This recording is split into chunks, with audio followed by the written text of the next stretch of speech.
Welcome back to the deep dive. Today, we're opening up what might seem like a pretty dry part of the patent world, but it's actually crucial. We are diving into the MPP, the Manual of Patent Examining Procedure, specifically Chapter 400, Representative of Applicant or Owner, and we're zeroing in on Section 403. That's correspondence with whom held, customer number practice. Yeah, and our goal here is really to cut through some of that dense language. This section 403, it's basically the rule book for how the USPTO handles its its official communications during prosecution and even after a patent issues. It defines who they talk to, how they keep it secure, how they keep it organized. It's fundamental administrative stuff, but really important. Absolutely. And for anyone out there dealing with more than just one or two patents, you'll want to listen up because Section 403 introduces this key tool, the customer number. Think of it as like the master key for your communications. It can really streamline things. Okay, so let's get into it. Where do we start? The basic rule. We have to start with what you might call the golden rule of patent correspondence. It's pretty straightforward. Once an attorney or agent is officially appointed, the USPTO will talk only to that representative. That's the default. Unless, of course, the applicant specifically sets up a different correspondence address, very clearly. Right. So the USPTO is essentially saying, we only want one point person. They won't do double correspondence at the term. They won't send letters to both the inventor and the attorney. Why is that single channel so rigid? Exactly. No double correspondence. It's all about clarity and avoiding conflicting messages. Imagine the mess if the office got different instructions from the inventor and the attorney on the same day. Maybe the attorney sends a simple correction, but the inventor tries to rewrite the claims. It would just create legal confusion.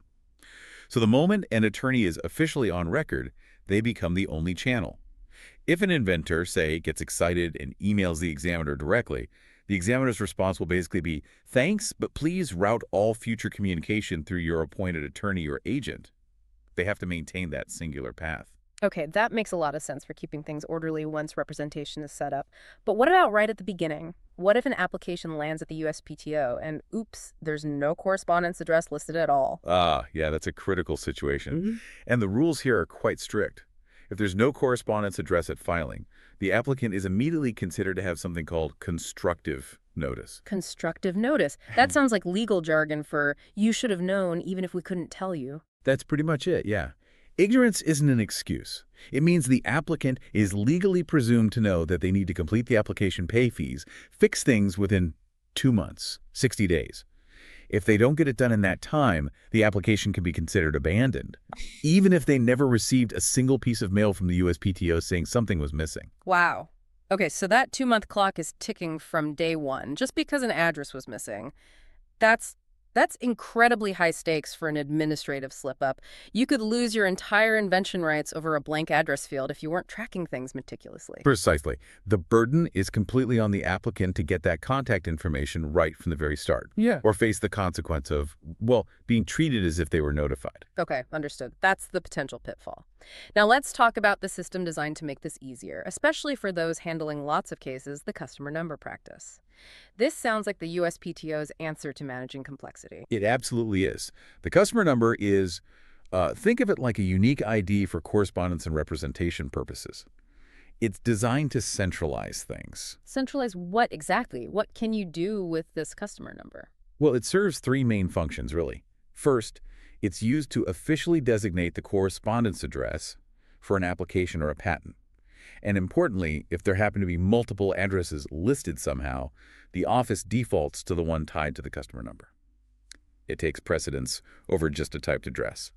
Second, you can use a customer number to set up a specific fee address. This is just for maintenance fee communications, those reminders you need to keep an issued patent alive. Okay. So you can separate the general legal back and forth from the purely financial reminders. That already sounds useful for larger teams. What's the third function? You said it was powerful. Yes. The third one is probably the biggest efficiency booster, especially for law firms. You can use the customer number to establish the power of attorney, the POA, for all the registered practitioners associated with that number. So the customer number itself becomes a kind of list or registry of everyone at the firm who's authorized to act on the client's behalf for cases linked to that number. Okay, that's the aha moment. So instead of a law firm having to file paperwork on, say, 50 different patent applications every time they hire a new associate attorney, they just update the list of attorneys associated with their main customer number once, And boom, that new attorney is authorized across all those linked cases. That's exactly the power of it. Add a new attorney, remove one who leaves you, make one update to the customer number record via the USPTO systems. And that change automatically ripples through every single application and patent tied to that number. It saves a massive amount of repetitive filing. It's a huge administrative time saver. And I imagine this ties into the digital side too, right? We're moving away from paper. Does the customer number control online access? It absolutely does. The specific customer number that's listed as the correspondence address is the key. That's the one you use to get full electronic access to the application files in the USPTO's Patent Center system. So it controls who sees what digitally. No, there's a legal point here I want to clarify. I remember reading that you technically can't give power of attorney to a law firm as an entity, can you? It has to be individuals. That's a critical distinction, yes. Representation, the actual authority to act before the USPTO, must be vested in individually registered patent practitioners, specific named attorneys or agents. It's about individual professional responsibility. You can hold an individual practitioner accountable for their actions in a way you can't really hold an entire firm, legally speaking, in front of the office. So the customer number is kind of a clever administrative solution then. It respects the rule that only individuals hold the POA, but it groups all those authorized individuals under one convenient number for management purposes. Exactly. It links all the authorized individuals of the firm together under that single customer number umbrella, which the USPTO systems recognize. It streamlines the administration without violating the underlying rule about individual representation. But with that convenience must come some serious responsibility, right? Especially regarding keeping that list of associated practitioners accurate. Oh, absolutely. There's a significant duty of maintenance and confidentiality here.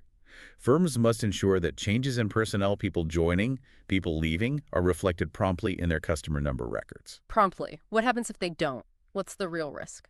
Let's say an attorney leaves the firm, maybe on bad terms, and the firm forgets to remove them from the customer number. That's a huge potential problem. If that departed attorneys association remains linked to the firm's customer number, they could potentially still have digital access through Patent Center to all the client files associated with that number. It's not just sloppy paperwork. It could be a serious data security issue and a breach of client confidentiality. The firm has a clear duty to remove that access immediately. And on the flip side, if that departing attorney is taking clients with them and will continue representation, they need to secure a new separate power of attorney. They can't rely on the old firm's customer number anymore. It requires diligence from both sides. Wow. Okay, so this administrative tool, the customer number, is deeply tied into professional ethics, liability, even cybersecurity. It's not just about where the mail goes. Not at all. It underpins a lot of the secure functioning of the modern patent system. And just a quick note on flexibility, while you generally need one main correspondence address, the rules do allow using different customer numbers for different things. Like we mentioned, you could have one customer number for the main legal correspondence handled by the attorneys and a completely separate one just for receiving maintenance fee notices, maybe managed by an accounting department. That separation is allowed. Okay, so we've covered quite a bit. The basic rule: one representative, one channel of communication. The risk, missing an address, leads to constructive notice and potential abandonment. And the solution: the customer number system for managing correspondence, fees, and attorney authorization efficiently and securely. Right.